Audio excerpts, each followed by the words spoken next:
సంవత్సరాల తరబడి ఎన్ని మందులు వాడినా మీ మోకాల నొప్పులు తగ్గట్లేదా? ప్రాణ పెయిన్ క్లినిక్ లో అత్యాధునిక చికిత్స. నమస్తే రమగారు. నమస్తే జయ. రమగారు, ఏదో ఒక చిన్న విషయానికి కోపం వచ్చింది. నాకు కాదండి, జనరల్గా చెప్తున్నాను. ఆ కోపాన్ని కంటిన్యూ చేసేస్తూ ఉంటారు ఆ ఇష్యూని. అది ఇంకా ఎన్ని రోజులైనా, కొంతమంది అయితే సంవత్సరాల తరబడి లాగుతూ ఉంటారు, కొంతమంది ఒక 2-3 రోజులు, ఒక వారం. కోపం వచ్చిన సందర్భాన్ని బట్టి, ఆ ఇష్యూని బట్టి. ఇక లెగిచిన దగ్గర నుంచి పడుకునే వరకు ఆ కోపాన్ని రకరకాల విధాలుగా చూపించేస్తూనే ఉంటారు.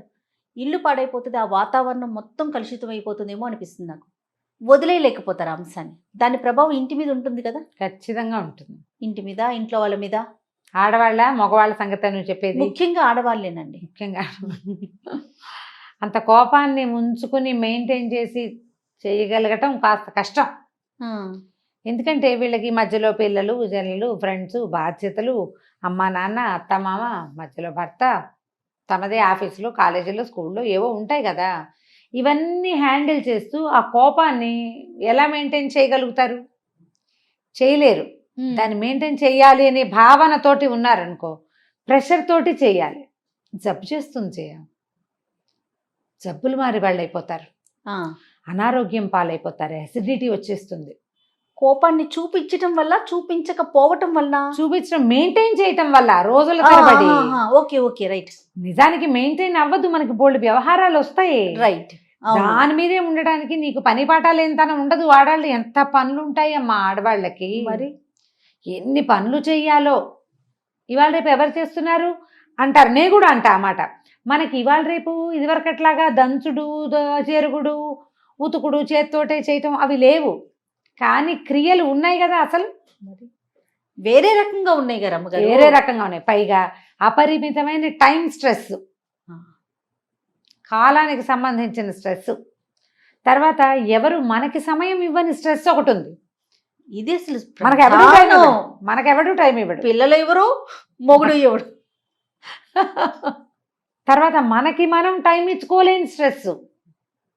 ఇన్ని స్ట్రెస్సుల్లో ఏదో ఒక కోపం వస్తే దాన్ని 4 మాటలు అనేసి దాన్ని అక్కడ దులిపేసుకుని మళ్ళీ సందర్భం వచ్చినప్పుడు కోపాన్ని లోపల తీసిన అస్త్రాన్ని బయటికి తీయాలి. మెయింటైన్ చేసామనుకో, ఎవరు మెయింటైన్ చేస్తారో వాళ్ళ సంగతి. క్యాండిల్ వెలిగించాం, కరెంట్ పోయింది. ఓకే, కరెంట్ వచ్చేసింది, ఊదేయాలిగా. దాన్ని ఆపేసుకుని మళ్ళీ కరెంట్ పోయినప్పుడు వెలిగించుకోవాలి. దాన్ని వెలిగించి ఉంచామనుకో, కరిగేది ఎవరు? క్యాండిల్ అయిపోతుంది కదా, అది అయిపోతుంది. ఇక్కడ క్యాండిల్ ఎవరు? మనం. కరిగిపోతాం, పనికి రాకుండా పోతాం. కరిగిపోతే పర్వాలేదు, పనికి వస్తుందా క్యాండిల్? నువ్వు కూడా అంతే. ఎంత బాగా చెప్పారు అమ్మగారు, మంచి ఉదాహరణ. ఇలాగే అవుతారు జయ. అవునండి. వీళ్ళు వాళ్ళకు కూడా పనికిరారు. కోపిష్టతనంతో మనం మన సొంతానికే పనికిరాము ఎప్పుడు. ఆడవాళ్ళు, మా అబ్బాయిలు మీరు వినకండి, నేను ఒక మాట చెప్తాను, మగవాళ్ళకి కాదు, ఆడవాళ్ళకి కార్యసాధక లక్షణం ఒకటి ఉండాలి జయ. ఎంత కోపాన్నైనా మడిచి చక్కగా ప్యాక్ చేసి అవసరమైనప్పుడు తీయటానికి పెట్టుకోవాలి. భర్తలు ఏదైనా అంటే ఆ అస్త్రాలన్నిటికీ పదును పెట్టి మడిచి పైన పెట్టుకోవాలి. నువ్వు ఈ టైంకి ఎలా చేయాలో ఆ పందేలు మహానటి సావిత్రిలాగా యాక్షన్ అంతే. అవసరమైనప్పుడు దాచిపెట్టామే అటక మీద వేసేయి బాణం. దీన్ని రోజు వాడుతుంటే దానికి పదునే పోతుంది. కార్యసాధకుల లక్షణం కాదు. నీ కోపంతో నువ్వు ఉద్ధరించేది, సాధించేది ప్రయోజనం ఏమీ లేదు. నువ్వే మాడిపోతావు. అదే నువ్వు ఆపుకోవు దాన్ని. టైం వచ్చినప్పుడు, మళ్ళా సిచ్యువేషన్ వచ్చినప్పుడు లోపల బడవాగ్నిలాగా ఉంటుంది, దాన్ని విసిరే పని అయిపోతుంది నువ్వు అనుకున్నది. లొంగుతారు అవతల వాళ్ళు. నువ్వు నిరంతరం చూపించే రుసరుస దుమదుమ లేచిన దగ్గర నుంచి రాత్రి దాకా నువ్వు ఇలాగే ఉంటే నీతో ఫ్రెండ్లీగా కనీసం పిల్లలు కూడా అయ్యో అమ్మ అణుచుకుంటోంది అని అనిపించదు. నీ రుసరుసలు వాళ్లే పడాల్సి వస్తుంది. నీకు పిల్లలతోటి కూడా స్నేహం మిగలదు. కోపం వల్ల నీకు వచ్చింది ఏముంది? అదే నువ్వు దాచిపెట్టిన కోపం ఉంది చూడు, దానివల్ల ప్రయోజనం వస్తుంది. అమ్మో దీన్ని ఏమని అనకూడదు, అన్నామంటే రేపొద్దున ఎప్పుడో ఒకరోజు కరెక్ట్గా మన మీదకి దూకుతుందని తెలుసుకుంటారు. 2 సార్లు చేసి చూడండి. కోపాన్ని దిగమింగటం చాలా కష్టం. నిప్పులు నార్మల్ అయిపోవటం ఇంకా కష్టం కదండి. చెప్పడం భలే సులువు. ఇక్కడ కూర్చుని బోల్డ్ అని చెప్తాను నేను. కదా. కోపాన్ని తగ్గించుకోవడానికి ప్రధానంగా ఆహారంలో కారం మసాలాలు తగ్గించుకోండి. మిమ్మల్ని మీరు ప్యాంపర్ చేయటం మానేసేయండి. అయ్యో నాకు ఎంత కష్టం వచ్చింది అనుకోవద్దు. లోకంలో అందరికీ వస్తాయి, నాకు కూడా వచ్చింది. వర్షం పడితే అందరిళ్ళ మీద పడదా వాన? మనం ఒక్కింటి మీదే పడుతుందా? కాదు కదా, అందరిళ్ళ మీద పడుతుంది. ప్రతి ఇంట్లోనూ మనకొచ్చేలాంటి సమస్యలే అటు ఇటుగా, ఒక మాత్ర అటు ఎక్కువ, ఒక మాత్ర ఇటు తక్కువ, అంతే. అంతే కదా. ఇప్పుడు చూడు, ఓపెన్గా ఉన్న స్పేస్ ఇంట్లో ఉందనుకో, మన ఇంట్లో ఓపెన్ స్పేస్ ఉంటే అక్కడ నీళ్ళు ఎక్కువ నిలుస్తాయి. ఓపెన్ స్పేస్ తక్కువ ఉన్న ఇంట్లో నీళ్ళు తక్కువ నిలుస్తాయి. వాన తక్కువ కాదు, అక్కడ నిలవ తక్కువ.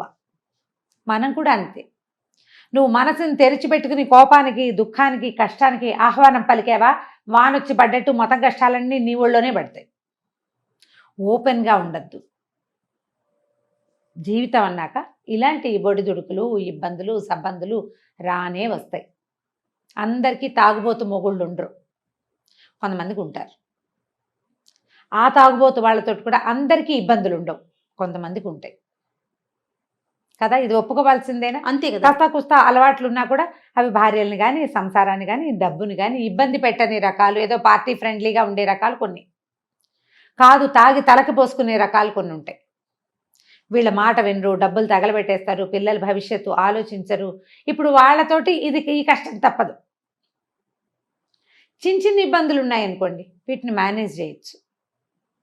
మనం అలా కోపంగా ఉండటం వల్ల, దాన్ని అంటే ప్రదర్శించేయటం వల్ల ఎలాంటి నష్టాన్ని, అంటే ఒక రోజే తీసుకుందాం రమ్మగారు, ఎలాంటి ఇబ్బందులు కలుగుతాయంటారు? ఆ వాతావరణం ఎలా పాడవుతుందంటారు? సర్వనాశనమే. అంతే, ఒక్కటే. నీకేం హ్యాపీనెస్ లేదా? మొదటిది లేదు. ఒకరోజు పొద్దున్న లేచావు, రాత్రి పడుకుంటావు. ఈ పొద్దు నుంచి రాత్రి దాకా కనీసం ఒక 12 గంటలు ఉందా?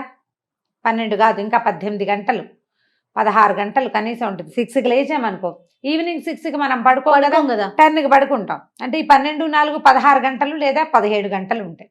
ఈ 16-17 అవర్స్లో నువ్వు హాయిగా ఉండే నిమిషం ఒకటి కూడా లేదు, నువ్వు కోపంగా ఉంటే. ప్రధానంగా అన్నం బాగా సహించదు. అంటే ఈ 16 గంటల్లో నీకు ఆహారం తక్కువ. దాని అర్థం ఏమిటి? శక్తి తక్కువ. కోపంగా ఉండేసరికి ఏదో మొండిగా విసురుగా పనిచేస్తావు, చేస్తావు, కానీ మర్నాటికి వీక్ అయిపోతావు. తర్వాత పొద్దునుంచి అందరినీ విసుకుంటావు. నువ్వు నీ పాత కోపాన్ని మర్చిపోక ఇప్పుడు నువ్వు దుమ్ముదుమ్ములాడితే నీ విసురుని భరించినటువంటి ఏ పాపము ఎరగని కొంతమంది జనాలు ఉంటారు కదా. అందులో మన పని మనిషి ఉండొచ్చు, మన పక్కింటి ఆవిడ ఉండొచ్చు, మన కొలీగ్ ఉండొచ్చు, మన పిల్లలు ఎలాగూ ఉంటారు. వీళ్ళందరూ దాన్ని గుర్తుపెట్టుకోరా? రేపు నువ్వు దొరుకుతావు కదా. నువ్వు ఇవాళ విసుక్కున్నావు ఒక మనిషిని, నీకేదో విసుగ్గా ఉంది, నీ ఇబ్బంది నీది. రేపు వాళ్ళు నీతో బాగా ఉంటారా? అదే అసలు ఎక్స్పెక్ట్ చేయడానికే లేదు కదా. ఉంటారు కదా. వాళ్ళు కూడా ఇదే విసురుతో మాట్లాడతారు. నీకు ఫ్రెండ్షిప్ కట్టు. నీ పిల్లలకి ఇంకో దారి లేదు కాబట్టి, తల్లి తప్ప ఇంకో దారి లేదుగా. అవును. వాళ్ళు లొంగి ఉన్నా మర్చిపోరు. మా అమ్మ ఎప్పుడు విసుక్కుంటుందంటారు. కష్టంతో ఇప్పుడు ఇవాళ రేపు పిల్లలు ఫ్రెండ్స్కి షేర్ చేయటం ఎక్కువైపోయిందమ్మా. ప్రతి వాళ్ళకి చెప్తున్నారు పిల్లలు. తల్లి మీద ముఖ్యం, తల్లి లేదు, తండ్రి లేదు, ఇది చెప్పకూడదని ఉండట్లా. మన చిన్నప్పుడు అమ్మ చెంపకాయ కొట్టినా నోరు మూసుకుని ఊరుకుంటుండేవాళ్ళం. ఎవరికైనా చెప్పుకోకూడదు, అది న్యాచురల్ క్యాజువల్ థింగ్. ఇప్పుడు అట్లా లేదు. వెంటనే నా మనసు అలా ఉంది, నా మనసు ఇలా ఉంది, నాకు అలా ఉంది, నాకు ఇలా ఉంది, మా అమ్మ తిట్టింది, మా అమ్మ విసుక్కుంది. ఏంటి మీ అమ్మ ఈ మధ్య సరుతూ విసుక్కుంటుంది అంటారు అవతల వాళ్ళు. అవును, మా అమ్మ ఎప్పుడు విసుక్కుంటుంది. వీళ్ళ అమ్మకి విసుగు అని ప్రచారం ఎక్కడి దాకా పోయింది. నువ్వు ఒకరోజు విసుగు చూపిస్తే, పైగా నీకు కోపం ఉంటుంది ఎప్పుడు, నిత్యము ఇలాగే ఉంటావు నువ్వు, ముళ్ళ చెట్టులాగా.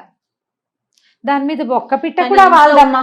వస్తువుల్ని విసిరి కొట్టేస్తాము కదా రమ్మగారు, వస్తువులు విసిరి కొట్టేస్తాము, దుమ్ములాడతాం, ఫేస్ వాల్యూ 0. ఇప్పుడు చెప్తున్నారు చూసారు, ఒక్క పిట్ట కూడా వాళ్ళదు, ఒక్క పిచ్చుకు కూడా వాళ్ళదు. దాని మీద గూళ్ళు పెట్టే ఉంటాయి, ముళ్ళ చెట్ల మీద కూడా గూళ్ళు పెట్టేవి. వాటికి ఇంకో దారి లేకమ్మా. మన పిల్లల్లాగానే, మన పిల్లలకి వేరే దారి లేదు. కోపిష్టి తల్లైనా ఎట్లాగొట్లా అమ్మతో భరించి ఉంటారు. అలాగే తిట్లు, కేకలేతలు, విసుగులు, చిరాకులు, ఏదైనా విసిరు కొడితే అవి 2 వీపు మీద 2 దెబ్బలు వేస్తే వాటిని భరించి పారిపోలేక ఉండిపోతారు. కొన్ని పిట్టలే వస్తాయి, పచ్చటి చెట్టు మీద వాలినట్టుగా ముళ్ళ చెట్ల మీద పిట్టలు కూడా వాలవు. దానికి పువ్వులు ఉండవు, ఏ తుమ్మెద, ఏ తేనెకి తేనెటీగ, ఏ సీతాకోకచిలుక మన మీదకి రాదు. హ్యాపీనెస్ లేదు చూడు. ఏం ప్రయోజనం, ఏం సాధించాం మనం కోపంగా ఉండి? ప్రధానంగా కార్యసాధకులుగా ఉండండి. కోపంగా ఉండి ప్రయోజనం లేదు. ఎవరిది వాళ్ళు ఆలోచించుకోవాలి. ఇవాళ నేను చాలా విసుగ్గా ఉన్నా, దీనివల్ల నాకు కానీ నా సిచ్యువేషన్కి కానీ ఏదైనా ప్రయోజనం ఉందా అని ఆలోచించండి. ఒక మంచి సంస్కృత వాక్యం ఉంది, ప్రయోజనం అనుద్దిశ్య మందోపి న ప్రవర్తతే అని. ప్రయోజనం లేకుండా పిచ్చివాడు కూడా పనిచేయడు, చేయడు. దానికి ఒక ప్రయోజనం ఉంటుంది గ్యారంటీగా. ఏదో ఒక కోతి పని చేస్తాడు అనుకో, అందులో ఒక బ్లిస్, ఒక ఆనందం ఉంటుంది వాడికి. నీకేం ఆనందం ఉంది కోపిష్టితనంలో? ఏం లేదు కదా. నువ్వు ఫేస్ వాల్యూ ఎలాగో పోగొట్టుకుంటావు, దుమదుమలాడుకుంటూ ఉండి. సంతోషం జీరో, సహయోగం మిగిలిన వాళ్ళతోటి మనకు సహకారం సహయోగాలు జీరో. ప్రయోజనం లేని కోపాన్ని ప్రదర్శించకండి. ఆ కోపాన్ని, మన ఆక్రోశాన్ని దాచిపెట్టండి. ఇంటి వాతావరణాన్ని పాడు చేసుకోవద్దు, మీ హెల్త్ పాడు చేసుకోవద్దు, మీ ఫేస్ వాల్యూ చెడగొట్టుకోకండి. ఒక విషయం మీద కోపం వచ్చి, ఒక వ్యక్తి వల్ల కోపం వస్తే మిగిలిన వ్యక్తులతోటి సంబంధ బాంధవ్యాలు చెడగొట్టుకోకండి. మనం మనిషి సంఘజీవి, మన సంఘాలు బుజ్జిబుజ్జివి, పిచ్చిక సంసారాల్లాగా అయిపోయాం మనం. ఇవి ఉన్న చిన్న పిచ్చిగూడుని ఎందుకు చెడగొట్టుకుంటాం? మీరు పిట్టలు చూడండి, 4 పుల్లలు తెచ్చి 2 గుడ్లు పెడతాయి, ఆ గుడ్ల మీదే కూర్చుంటాయి రోజు. గుడ్లు పిల్లలు అయ్యే టైంకి అప్పుడో పుల్ల తెచ్చి ఆ గూడుని పెద్దవి చేస్తాయి. అంత విసురుగా వస్తుంది పిచ్చిక. ఆ గూడు మీద వాళ్ళేటప్పుడు ఎంత స్మూత్గా ల్యాండ్ అవుతుందో. అవునండి, మనం కూడా అలా ఉండాలి. మన గూడు చెదరగొట్టుకోకూడదు. పిల్లల్ని పిచ్చికలు పిట్టలు ఎలా చేస్తే అబ్జర్వ్ చేస్తే మీకు తెలుస్తుంది. వీళ్ళని, వాళ్ళ మెంటల్ పీస్ని పాడు చేయటం, వాళ్ళ మనశ్శాంతిని పాడు చేయటం, వాళ్ళ పెంపకాన్ని పాడు చేయటం మనకి ఏ హక్కు లేదు. మనతో పాటు పుట్టిన పిల్లల్ని మనం సరిగ్గా చూడాలి. మనకు పుట్టిన పిల్లల్ని. నీ కోపం, నీ విసుగు, నీ చిరాకు, నీ ఎక్కడెక్కడి ఫ్రస్ట్రేషను వాళ్ళ మీద చూపిస్తే కుదరదుగా. కుదురుతుంది, పడతారు, తర్వాత నీతో ఉండరు. ఎప్పుడూ ప్రపంచంతో హాయిగా ఉండలేరు. వాళ్ళకి ఇదే తెలుసు. కొన్నాళ్ళ పైకి వాళ్ళు కూడా ఇలాగే తయారవుతారు. నీతో పాటు నీ పిల్లలు కూడా ముళ్ళ చెట్లుగా మారితే ఓకేనా? ఏ అమ్మకైనా మన పిల్లలు బాగుండాలని కోరుకుంటాం కదా. ఆలోచించండి. కోప ప్రదర్శన ఎక్కువగా చేయొద్దు సిచ్యువేషన్లో. తర్వాత నిద్రలేసరికి మళ్ళీ మామూలే, యథాప్రకారం నడిపించుకుంటూ వెళ్ళాలి. అంతే. కోపాన్ని దాచిపెట్టండి, దాన్ని ఒక అగ్నిగోళంలాగా తయారు చేసి పెట్టుకోండి. అవసరమైతే ఆ గోళాన్ని తీసి విసిరండి, అప్పటి వరకు వదిలేయండి. అంతేనండి? అంతే. సూపర్ అమ్మగారు. నమస్తే. నమస్తే.